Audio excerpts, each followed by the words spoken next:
From the news team at LinkedIn, I'm Jessi Hempel, and this is Hello Monday. Welcome back to our reopening series. We're in the home stretch on the fifth of 6 big questions about what we want from work. This week, we ask you to start dreaming big again. Because look, for a year and a half, we've been planning in 1-week increments, sometimes 1-hour increments. And that served us well as we navigated the worst of the pandemic. But now? Well, now we can plan and dream and scheme again. We can make a legit, optimistic 5-year plan.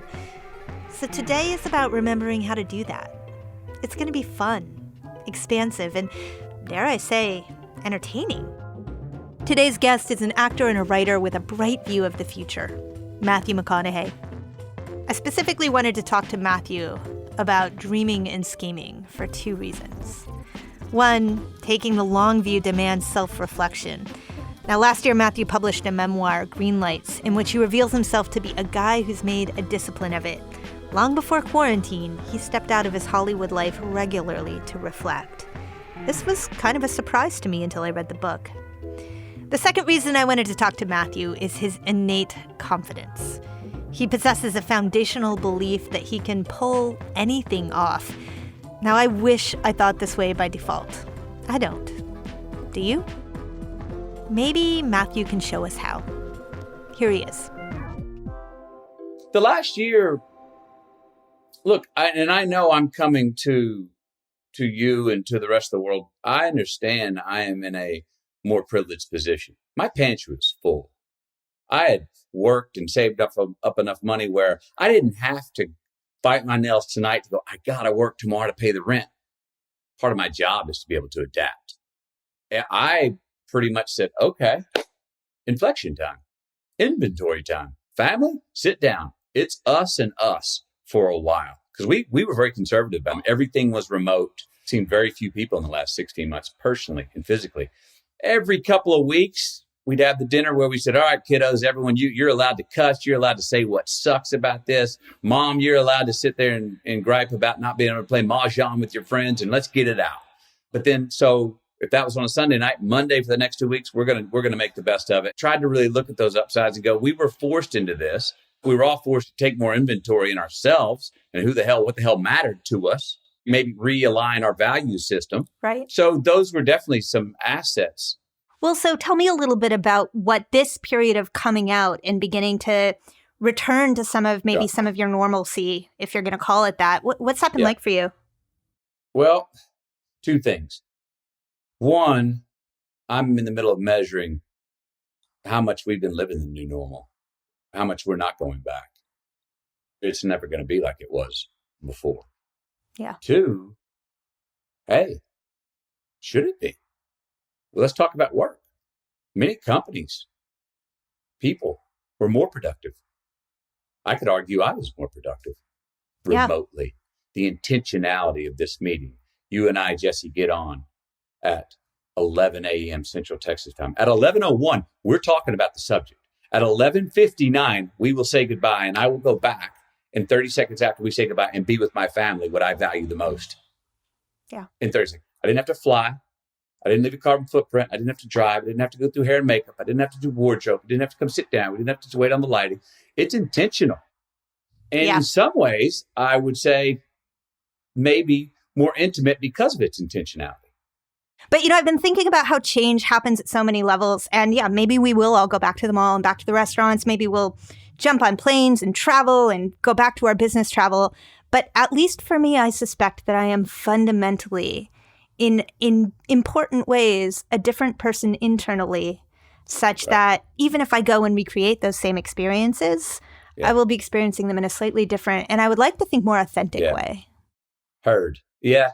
I mean, when I said earlier, forced monasticism, look, not all of us, you read my book. I've taken backpack trips by myself and had a pretty good spider sense for when I need to get out on my own to go hear myself think. And not all of us have a luxury to do that. Even now I don't with 3 kids. But boy, this last year and a half, we were all forced to in some way. And it's an uncomfortable situation because a lot of times we don't like spending time with ourselves. and the walls can get small and they can come in and we can get cabin fever. And that old bottle of whatever you're drinking can start to look a little bit better to have a sip of earlier in the day. And you're going like, I'm not enjoying this company. Will someone let me out? But ultimately I believe that's a great process to go through, because I believe it's healthier for us all to get to a place where we understand the difference between being alone and lonely. Yeah. I think it's very healthy for us to be able to spend time with ourselves and not be lonely, to be alone and not be lonely, to reinforce and enrich the close relationships we have, the only ones we can have, like we've had in this last year and a half to some extent. Those are on the upside. Those are in the black. That's in the asset side. And even though it's hard to go through that, and even harder if you're stuck with yourself and you're trapped and you're trying to get a job and you're not able to work, that makes it even much more difficult. But boy, if you could, time alone, time we're forced to spend with ourselves is valuable time that we do not spend enough of, that this last year and a half at least made us do. So there was this interesting thing that I noticed in your book, Matthew, like stepping back and looking at the long arc of it. And that is that it seemed like you would go into the world, the very public world, Hollywood, you'd make some projects, you'd have some success and, some things that maybe didn't go your way. You'd learn a lot. And then you'd step out of the world and you would go to a place like Peru or like very early on, Australia. And it struck me that there was value for you in being able to step in and step out. And I was wondering how much your early fame influenced that, or if you thought that's actually probably innate to who you are. You would do that anyways. Oh, good question. I think it was innate to who I was. But then also later on after fame, I saw that it was actually practical and useful for my health and well-being, that I needed to take times to step out, to let memory catch up, to say, hey, what matters to me and what doesn't. In this, for instance, when I first got famous, the world was yes. Everything was yes. I wasn't feeling my heels on the ground. The roof was taken off my life, and I was like, I don't feel my heels, my feet on the ground. In the most affluent position I've ever been in, as I write about in the book. I just went most handsome. I got a job. I got $50 in my back pocket. I got a 4 handicap. I made 2 holes in ones. I got a girlfriend. I got a truck that's paid for. I made my straight A's. Mom and dad are happy. I got no curfew. I'm like, why leave this, man? Let's roll. And I said, what? No, let's get the hell out of here and go to a faraway place where nobody knows your name and knows who you are, and see if you can build some credibility from hello in a place where nobody knows you. I've had an itch, and that's part of the reason I take the trip after getting famous.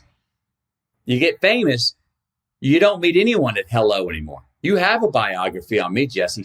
Some idea you have of me, and we just met for the first time. I know. So I've always felt the need to go. I want to go where no one knows my name and see if when I say goodbye, those hugs and tears are about the man they met.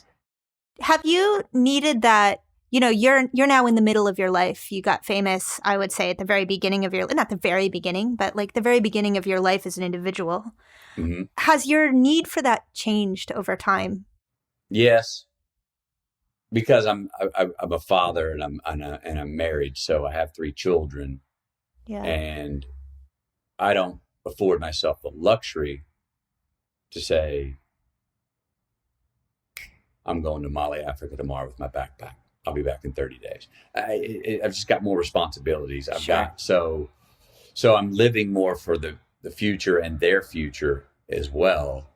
And look, do I still need to sneak off to the backyard and go stay in the Airstream for a couple of days? Sure. It's harder. You've got to carve out time for our lovers, our spouses. We have to carve out time for ourselves as well.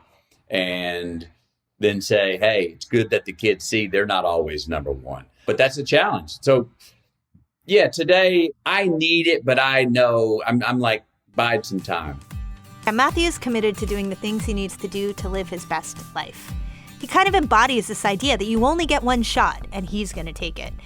Now, as you can hear, this confidence, it's so crystallized. He doesn't settle for a good role when he can see a great role ahead of him. Like there's this example that I love in the John Grisham film, A Time to Kill.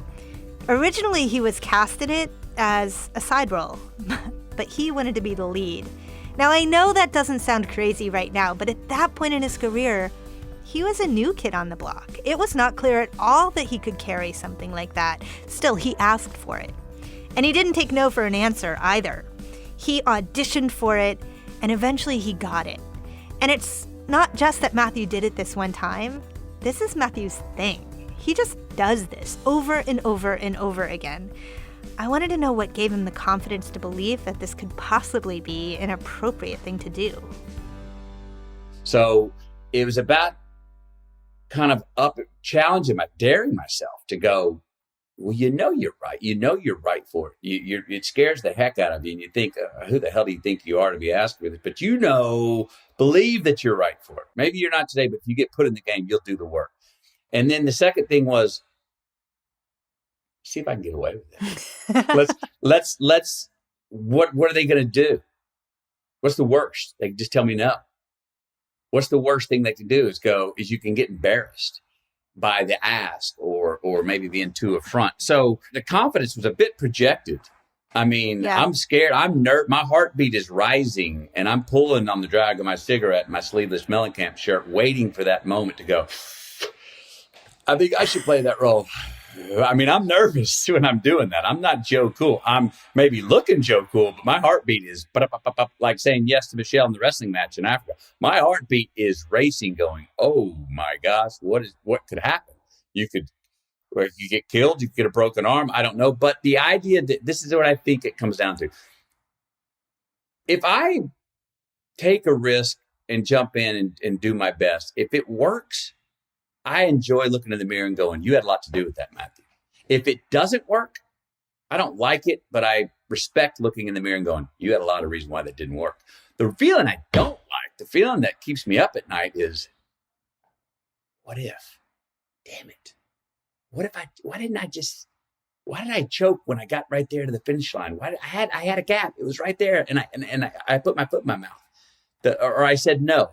And now I don't know what would have happened. That feeling, the not knowing, is what keeps me up at night, that I don't like that feeling.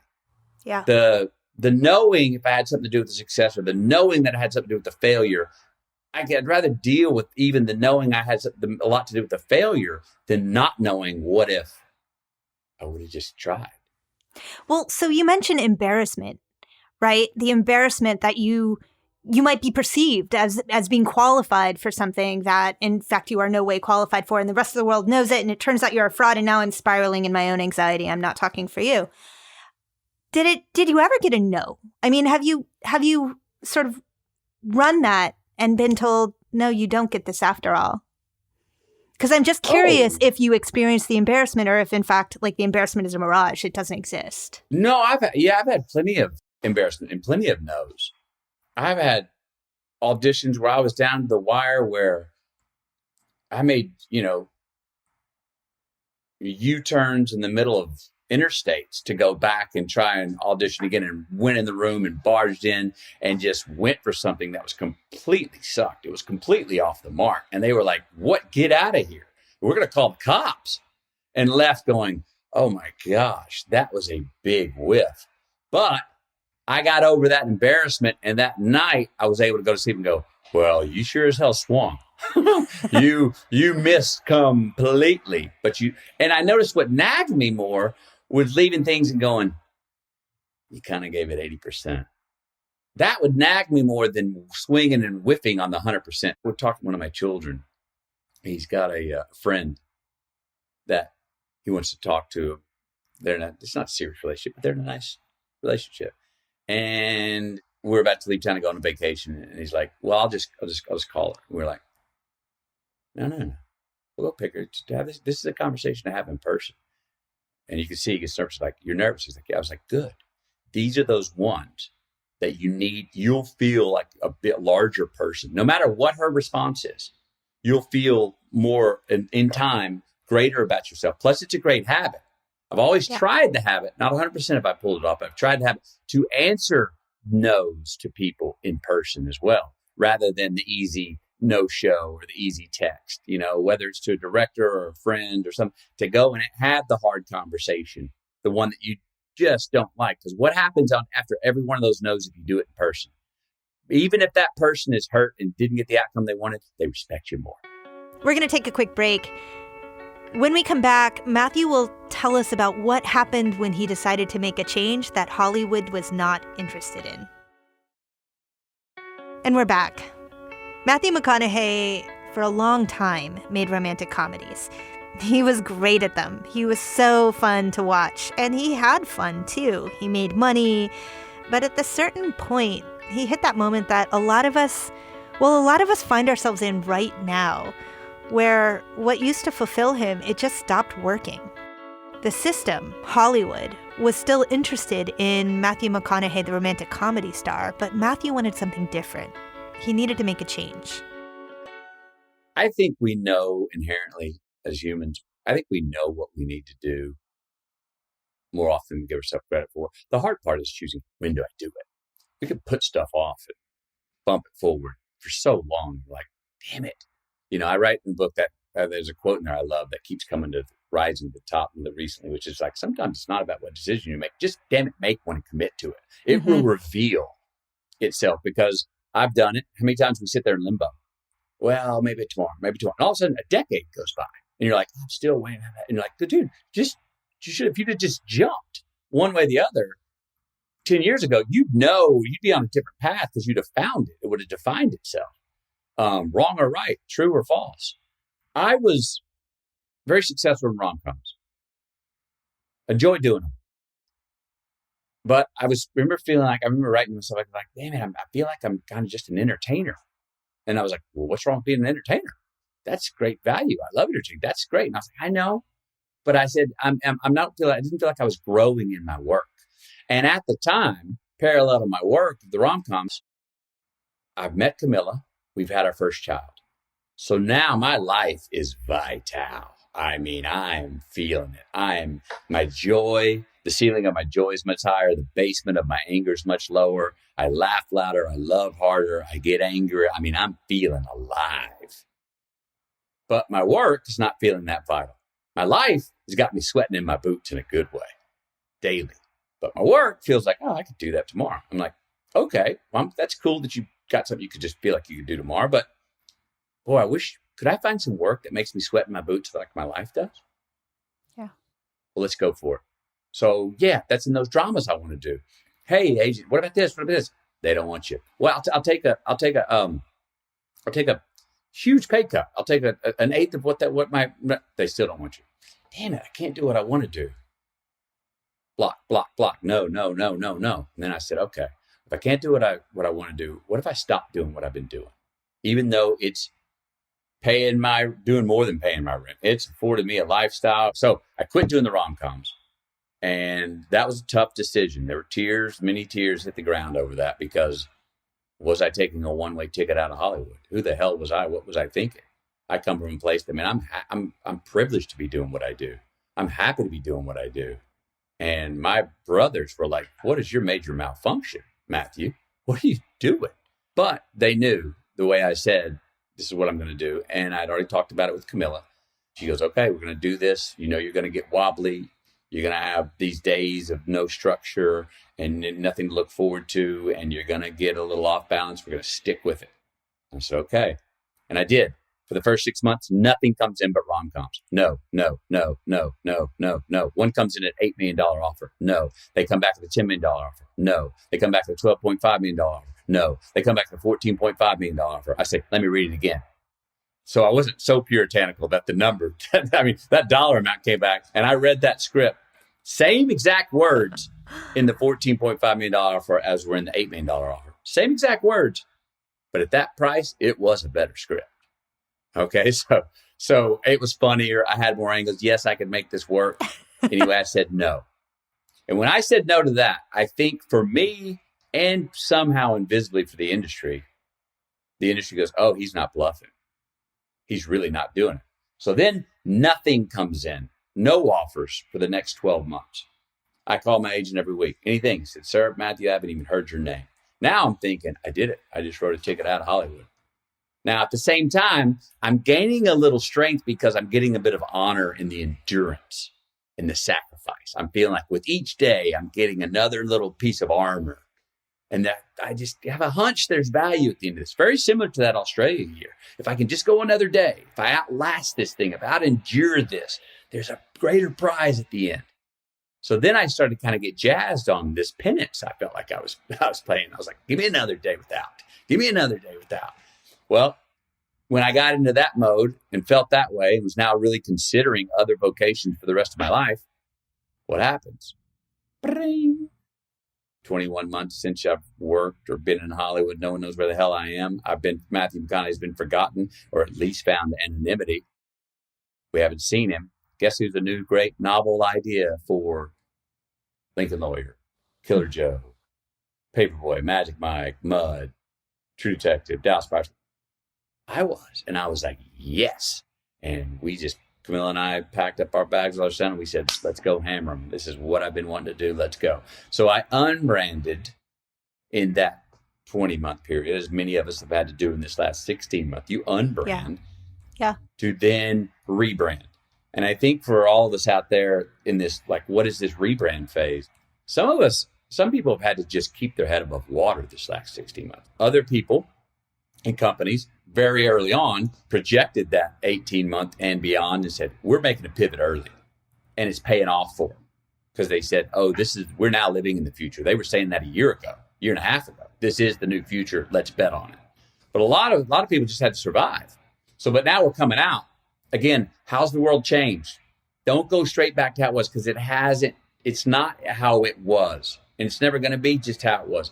What are the opportunities coming out with engagement? Also, knowing that when we think I'm the only one confused about where my future is, as we're re-engaging, everybody else is still confused about where the hell everyone needs a little bit of amnesty right now. Everyone's going to be awkward coming out. I don't know. I was socially around some people outside a couple of weeks ago, and I was like, I'm feeling like this is weird. I didn't know how to socially engage. So just know that everyone's got that, and that can give you a little bit of relaxation to know that everyone's in the particularly same boat. Matthew, your own personal goals for the next 5 years, like, where do you want to grow? Maybe particularly, where do you want to grow that we haven't seen you grow yet? I want to be more me. I want to invest my time and energy in things that feed my truest self more. And if they do that, they're going to feed my family more. And I believe if they do that, there's going to feed more people. I'm still interested in playing characters and doing films and being part of good stories. At the same time, I'm really questioning, well, who am I in the big show? This one called life. That the camera's always on. What am I doing in this take? People ask me all the time, hey, you achieved all those 10 goals you wrote down in your book. What are your new 10 goals? I go, I haven't achieved all those goals yet. I'm in the midst of achieving. I'm off to a good start. Find the woman for me a keeper, become a father. I'm still in the midst of achieving. I'm trying to get my roots to grow wider and deeper at the same time. I believe I'm being called into a leadership role. And it will have to be in a storytelling role because I love telling stories and I think I've got a knack for it. I mean, politically, each party thinks they have ownership to certain values that they don't own. We say, well, that's mine, so therefore it can't be yours if you think differently. No, these are human values that we all share. So I want to expose those things, those common denominators of values to myself, my family, and more people. I want to do my best to be an example of living them out. And what category or embassy will that be in as far as what my title or vocation will be? I'm not sure yet. It's why I've pondered, teaching, politics, things like that. I'm not sure what that category is yet. But where I know I need to start and triple down on is right here in my household with my family.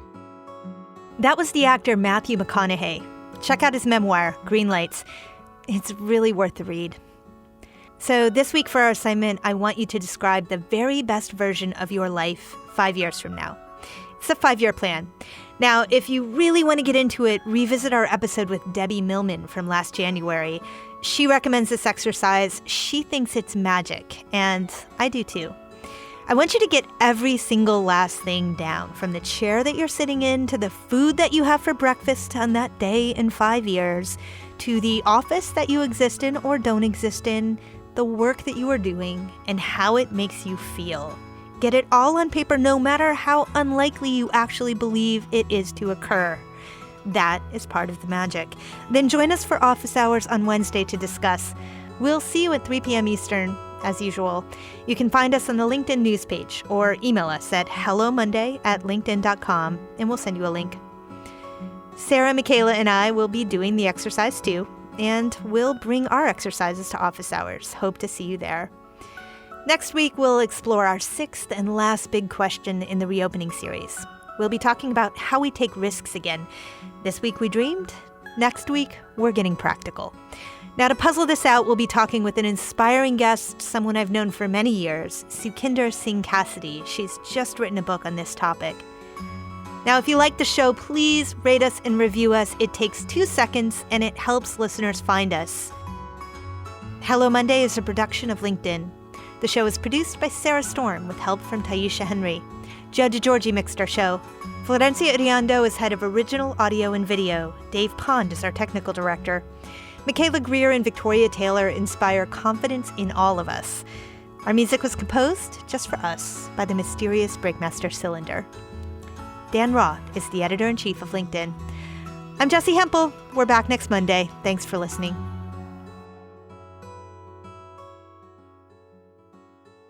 Qualified optimism, which I believe is necessary for survival and thrival, if there's a word, which I make up words. So I like that thrival. one. It just came Thrival. out. I think we need to call the episode Thrival, frankly, because that Thrival. wraps up Thrival. what we're doing right here.